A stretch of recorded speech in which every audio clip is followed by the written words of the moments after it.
Hello friends, Radhe Radhe. आज मैं आपके लिए कहानी लेके आई हूँ रिश्तों की पहचान। लोगों के परस्पर सामाजिक व्यवहार को रिश्ता कहते हैं। ये रिश्ते किसी भी आधार पर बन सकते हैं। किसी से रिश्ता बनाने तो आसान होता है, लेकिन उसको निभाने के लिए अपने विचारों में स्वच्छता होना अनिवार्य है, अन्यथा रिश्तों के टूटने में देर नहीं लगती। सभी समाजों ने लोगों को कई तरह तरह के रिश्ते निभाने की नियमावली सौंपी है, जिसके आधार पर रिश्तों की बुनियाद रखी जाती है। रिश्ता कोई भी हो, चाहे एक भाई का अपनी बहन से, एक पिता का अपने बेटी से, या एक पिता का अपनी माँ से, कोई भी रिश्ता हो, जैसे एक पिता का अपनी पुत्री से, एक पति का अपनी पत्नी से, सभी के लिए कुछ मूलभूत सिद्धांत बनाए गए हैं। लेकिन जब रिश्तों के बीच प्रेम ना हो, कोई भी नियम कानून रिश्तों को निभाने के लिए बाध्य नहीं कर सकता। ऐसे ही एक कहानी बबलू की है। बबलू एक परिवार बहुत बड़ा था।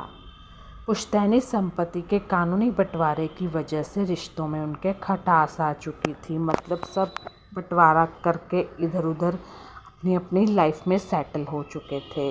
लेकिन बबलू का एक बहन थी जिसका नाम रिंकी था। अपनी बहन से बहुत प्यार करता था बबलू। रिंकी की शादी तय हो चुकी थी, इसलिए परिवार में सभी उसकी शादी की तैयारियां में जुटे हुए थे। लेकिन रिंकी अपनी शादी से खुश नहीं थी, क्योंकि उसके सभी रिश्तेदार अलग अलग बिखर चुके थे। रिंकी चाहती थी कि उसकी शादी के समय सभी लोग उपस्थित हों।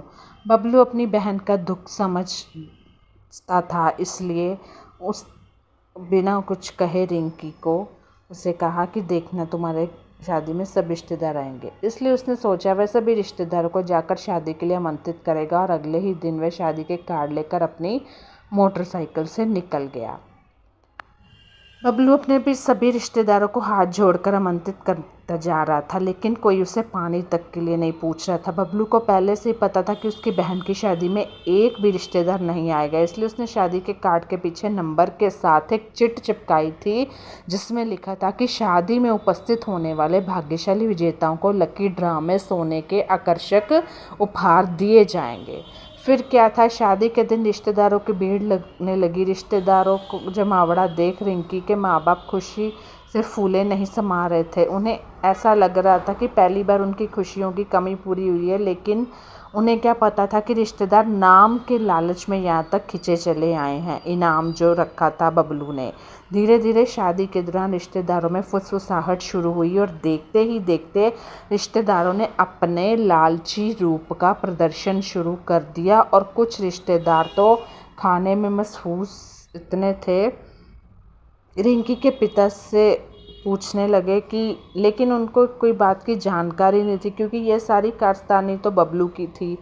कुछ ही समय में बबलू के नाटक का पर्दा उठ गया, जब उसने सबके सामने आकर जोर जोर से हंसते हुए रिश्तेदारों को लालची कहा।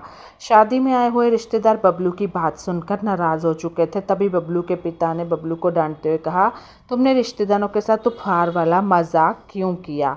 तभी बबलू जवाब देते हुए बोलता है कि पिता से कहता है कि आपको यही दिखाना चाहता था कि जिन रिश्तेदारों के लिए आप अपना प्रेम दिखाते हो, वे आपकी बेटी की शादी में नहीं बल्कि किसी और लालच से आए हैं, और जो उनकी लालच है वो मैं आपको अभी बताता हूँ।